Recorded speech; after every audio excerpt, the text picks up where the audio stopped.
உக்ரைனோட அதிபரான விலோடிமிர் Zelensky அவர்கள் ரஷ்யாவை challenge பண்ணியிருக்காங்க. அதாவது இப்போ கொஸ்டான்டினிஃப்கா உங்க கையில தான் இருக்கு. அப்படி உங்க கையில இருக்குதுன்னா ஒன்றும் பிரச்சனை இல்லை. புட்டின் அவர்களை வர சொல்லுங்க. அங்கேயே வச்சு பேசி இந்த பிரச்சனையை முடிச்சிடலாம். சரிங்களா? அப்படிங்க போல ஜெலன்ஸ்கி அவர்கள் வந்து பார்த்தீங்கன்னா நக்கலா வந்து ரஷ்யாவுக்கு ஒரு விஷயத்த சொல்லியிருக்காங்க. சேலஞ்சை வச்சிருக்காங்க. இப்போ கொஸ்டான்டினிஃப்கா எங்ககிட்ட தாங்க இருக்கு. அதெல்லாம் சும்மா சொல்லிட்டு இருக்கிறாங்க அப்படிங்கிறது போல ஜெலன்ஸ்கி அவர்கள் வந்து பார்த்தா அதை மறுத்திருக்காங்க.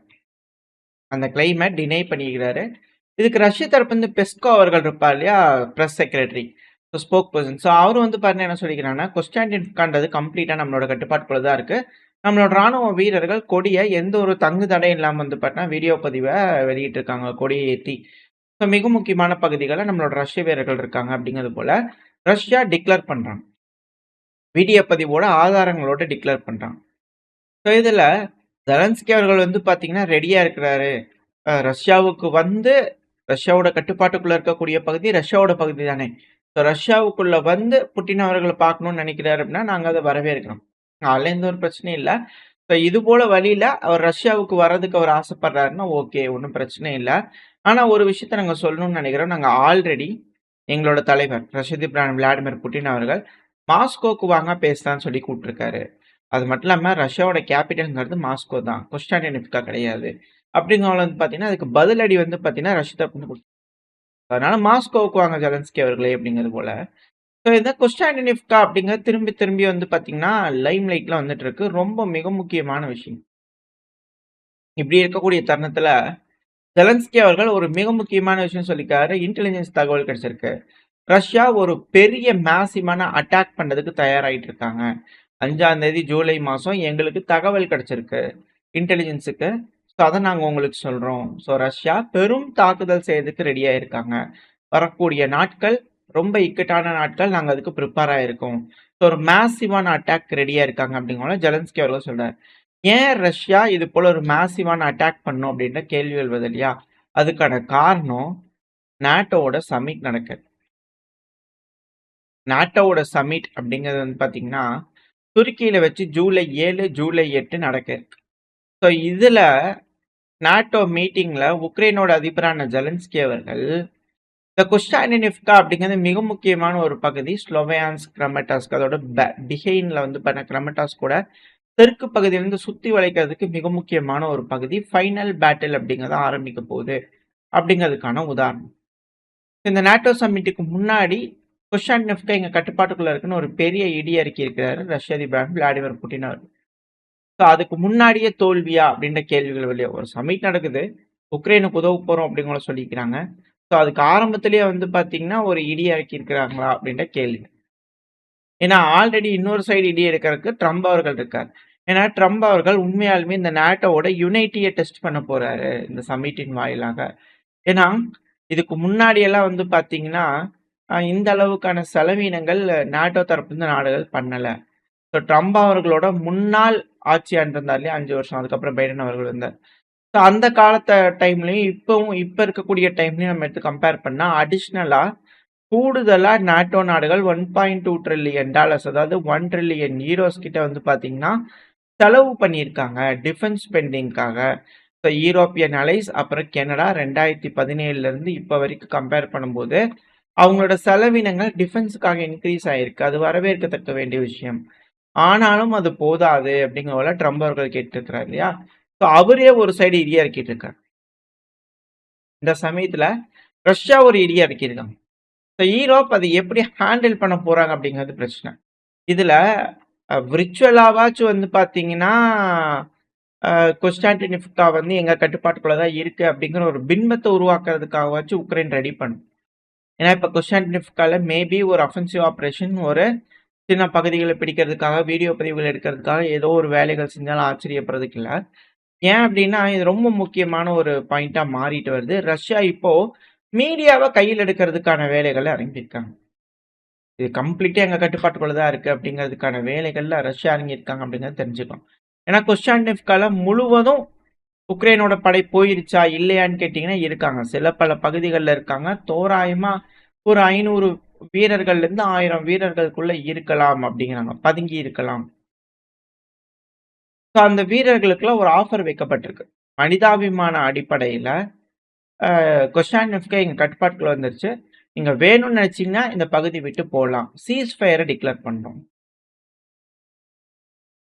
ஸோ பிரஸ்ஸும் இருக்கும். நீங்க கிளம்பலாம் அப்படிங்கிறதோட ஒரு ஹியூஜான ஒரு ஆஃபர் ரஷ்ய தரப்புல இருந்து வச்சிருக்காங்க. சீஸ் ஃபயர் வேணும்னு உக்ரைன் கேட்டுக்கிட்டு இருக்காங்க, கதறிட்டு இருக்காங்க. சீஸ் ஃபயர ரஷ்யா கொண்டு வரேன்னு சொல்லியும் அதை அக்செப்ட் பண்ண மறுத்திருக்கிறாங்க உக்ரைன்.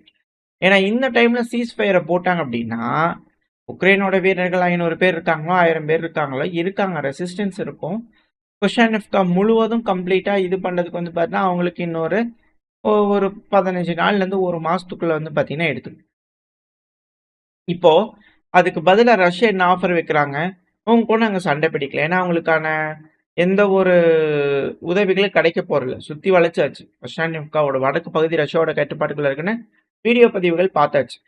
இருந்தாலும் திருப்பி நான் லோட் பண்ண பார்த்தீங்கன்னா தெரியும். ஸோ கொஸ்டான்டினோவ்கால ரஷ்யாவோட கொடிகள் பறக்குது. ரஷ்ய வீரர்கள் அதிகமா இருக்காங்க. ஒரு 10,000 வீரர்களுக்கு ஒரு 1000 வீரர்கள் உக்ரைனோட வீரர்கள் இருக்கலாம் அப்படிங்கிற ஒரு மெஜாரிட்டி ரஷ்யாவோட வீரர்கள் இருக்காங்க 10,000 பேர். ஸோ ஒரு 1000 பேர் தான் வந்து பார்த்தீங்கன்னா உக்ரைனோட வீரர்கள் இருக்கலாம். ஆல்ரெடி வந்து பார்த்தீங்கன்னா அதிகப்படியான இழப்புகள் தோராயமா 20,000க்கும் மேற்பட்ட நபர்கள் இறந்திருக்கலாம் அப்படிங்கிற செய்திகள் இருக்கு. இதுல ரஷ்யா என்ன சொல்றாங்கன்னா உக்ரைனோட இறந்த வீரர்களோட உடல்கள் 13,500 உடல்கள் இருக்கு. ஸோ இந்த ஆயிரக்கணக்கான உடல்களை உங்ககிட்ட கொடுக்குறோம். கையோட இருக்கக்கூடிய 1000 நபர்களும் சேர்ந்து கிளம்பிடுங்க அப்படிங்கிற ஒரு ஆஃபர் வைக்கிறாங்க மீடியால.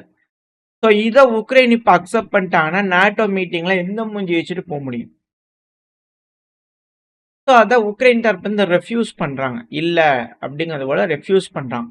எங்க கட்டுப்பாட்டுக்குள்ளேயே இருக்கு அப்படிங்கிற சொல்றாங்க. ஆனா அது எல்லாமே சுத்தி வளைக்கப்பட்டது. அவங்களுக்கு வேணுங்கிற உணவுப் பொருட்கள், ஆயுதம், மருந்து எதுவுமே கிடைக்கிறதுக்கு வாய்ப்பு இல்லை. பதுங்கு குழிகள்ல இருப்பாங்க. சில பல பில்டிங்ஸ் இருக்கும். ஸோ ஸ்ட்ரீட் பை ஸ்ட்ரீட்டா ஒரு பில்டிங்கா கிளியர் பண்ணும். ஒரு மாசத்துக்கிட்ட எடுத்துக்கணும்னு வச்சுக்கோங்க. ஸோ அதுக்கப்புறம் வந்து பார்த்தீங்கன்னா கிரமட்டாஸ்க் அப்படிங்கும்போது ஒரு டைம் ஃப்ரேம் கிடைக்குது உக்ரைன். ஸோ மற்ற பகுதியெல்லாம் ரெடி பண்ணதுக்கு. ஸோ அது டைம் எடுக்கிறதுக்காக கூட இது பண்ணாம இருக்கலாம். பட் இருந்தாலும் சேதங்கள் அதிகரிச்சுக்கிட்டு இருக்கு. இந்த சமயத்துல இதை அக்செப்ட் பண்ணிக்கிறது தான் நல்லது. ஏன்னா இதே கொஸ்டான்டினோவ்கால உக்ரைனோட விமானப்படை வந்து பண்ண ஏர் ஸ்ட்ரைக் பண்ணியிருக்கு. நொவேத்ரெமிகா அப்படிங்கிறது போல இந்த கொஸ்டான்டினோவ்காவுக்கு பக்கத்துல இருக்கக்கூடிய கிராமம். ஸோ அந்த பகுதிகளில் அட்டாக் நடந்திருக்கு. ஏர் ஸ்ட்ரைக் பண்ணியிருக்கிறாங்க. ஸோ ரஷ்யா ஃபுல்லா வந்து பார்த்தீங்கன்னா இந்த பகுதியில டாமினேட் பண்றாங்க. இந்த நாட்டோ மீட்டிங்ல வந்து பார்த்தீங்கன்னா ரஷ்யாவோட காட்ஸ் வந்து பார்த்தீங்கன்னா அதிகமா இருக்கும். ஸோ வெயிட் அப்படிங்கிறது ரஷ்யாவுக்கு இருக்கும். ஸோ அதை ப்ராப்பரா வந்து பார்த்தீங்கன்னா மீடியாக்கள் வாயிலாக ரஷ்யாவோட டிஃபென்ஸ் மினிஸ்ட்ரி தரப்புல ஒரு ஹியூமானிட்டேரியன் ஆக்ஷன் மனிதாபிமான அடிப்படையில் ப்ரொபோஸ் பண்ணியிருக்காங்க ஒரு ஆக்ஷன். இது உக்ரைனுக்கு ஒரு பெரும் சிக்கல். இதை ஒத்துக்க மாட்டேன்னு சொல்லிட்டாங்க. சீஸ்ஃபயரை கேட்டு நாட்டோ நாடுகள் கிட்ட சொல்ல முடியாது. சீஸ்ஃபயர் ரஷ்யா கொடுத்து நீ அக்செப்ட் பண்ணிக்கல அப்படிங்கிற ஒரு விஷயங்கள். ஏன்னா ரஷ்ய அதிபர் விளாடிமிர் புட்டின் அவர்களும் அமெரிக்காவோட அதிபர் டொனால்டு ட்ரம்ப் அவர்களும் பேசியிருக்காரு. இது நம்ம அடுத்த பதிவில் பார்க்கலாம். ஸோ இப்போ கேட்டாலும் ரஷ்ய அதிபர் என்ன சொல்றாரு, நான் கொடுத்த ஒத்துக்கலையே அவரு அப்படிங்கிறது போல கேள்விகள் வரும். ஸோ இதனால ரொம்ப குரூஷியலான ஒரு இடத்துல வந்து பார்த்தா டைட்டான ஒரு பாயிண்ட்ல இப்போ சிக்கி இருக்கிறாங்க உக்ரைன். ஸோ இதுக்கப்புறம் என்ன நடக்க போகுது அப்படிங்கிறது பார்க்கலாம். ஏன்னா கொஸ்டான்டினோவ்கா பேட்டில் அப்படிங்கிறது ரொம்ப முக்கியம். இதை சுற்றி வந்து பார்த்தீங்கன்னா ஃபுல்லாகவே சண்டை நடக்க ஆரம்பிச்சிருக்கு. ஸோ ஃபைனல் டொனஸ்க் பேட்டில் வந்து பார்த்தீங்கன்னா முடிய போகுது. ஸோ கிரமட்டாஸ்க் ஸ்லோவியான்ஸ்க்கு நோக்கி பேட்டில் வந்துடுச்சு. ஸோ இதில் 2027 வரைக்கும் நாங்கள் உதவுறோம் அப்படிங்கிற உதவிகள் கொடுப்போம் உக்ரைனுக்கு. இராணுவ உதவிகள், ஆயுத உதவிகள், 2வது லோன் உதவிகள் கொடுப்போம் அப்படிங்கிற யூரோப்பியன் யூனியன் இருக்காங்க. ஸோ இதோட யூனிட்டி இப்போ ட்ரம்ப் அவர்களோட முடிவு இருக்கு. அங்காரா துருக்கியில வச்சு இருக்கக்கூடிய பேச்சுவார்த்தை என்ன முடிவு கொடுக்க போகுது அப்படிங்கிறத பொறுத்து தான் வரக்கூடிய காலங்கள்ல என்ன நடக்க போகுது, ஜியோ பாலிட்டிக்கல் வைஸ் என்ன மூவ்ஸ் நடக்க போகுது அப்படிங்கிறது கணிக்க முடியும். ஸோ வெயிட் பண்ணி பார்ப்போம். வரக்கூடிய தகவல் வச்சு அடுத்தது பயில பார்க்க ஆரம்பிக்கலாம். இந்த பதிவில் நம்ம பார்க்க வேண்டிய விஷயம் கொஸ்டான்டினோவ்கா ரொம்ப மிக முக்கியமான ஒரு point. Media victory. Russia NATO சமிட்லயே வந்து பார்த்தா ஜெயிச்சிருக்காங்க அப்படிங்கிறதுக்கான ஒரு விஷயத்த ரஷ்யா வந்து பார்த்தீங்கன்னா முன்வைக்கிறாங்க. அது ஜெலன்ஸ்கி அவர்கள் ஒத்துக்கணும் அப்படிங்கிற ஒரு சூழ்நிலை கொண்டு வந்து தள்ளிட்டு இருக்காங்க. ஸோ இந்த இடத்துல என்ன நடக்க போகுது அப்படிங்கிறத வெயிட் பண்ணி பார்க்கலாம். இந்த பதிவு நல்லா இருக்கும்னு நம்பிக்கையில் அடுத்த பேர் அவங்க சந்திக்கிறேன். அது வரைக்கும் ஸ்டே சேஃப். பை.